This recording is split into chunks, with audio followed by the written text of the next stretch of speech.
আসসালামু আলাইকুম বন্ধুরা, welcome back to my channel. চলে আসলাম নতুন আরেকটা ভিডিও নিয়ে। বন্ধুরা, আজকে আমি আপনাদেরকে দেখাবো আমি ঈদের জন্য কি কি শপিং করেছি। তো আগে ভিডিওটা করে রাখছিলাম কিন্তু ভিডিওটা এডিট করা হয় নাই, তাই আজকে এডিট করে আপনাদের মাঝে শেয়ার করছি। সবাই ভিডিওটা অবশ্যই ফুল দেখবেন। বন্ধুরা, শুরুতে আপনাদেরকে পাঞ্জাবিটা দেখাবো। এটা আমি একটা ফেসবুক পেজ থেকে কিনেছি। তো পাঞ্জাবিটা খুবই পছন্দ হয়েছে আমার।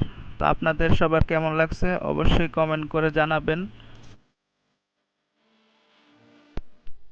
তারপরে এটা হচ্ছে একটা ব্ল্যাক টি শার্ট, এটার মাঝখানে এমব্রয়ডারি ডিজাইন করা। এটা আমি নিয়েছি ম্যাঙ্গো আউটফিট থেকে। তো আপনাদের সবার টি শার্টটা কেমন লাগলো অবশ্যই কমেন্ট করে জানাবেন।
তো বন্ধুরা, এই ছিল আমার ঈদের শপিং। তো দেখা হবে পরবর্তী কোনো ভিডিওতে। সবাই ভালো থাকবেন, সুস্থ থাকবেন। আল্লাহ হাফেজ।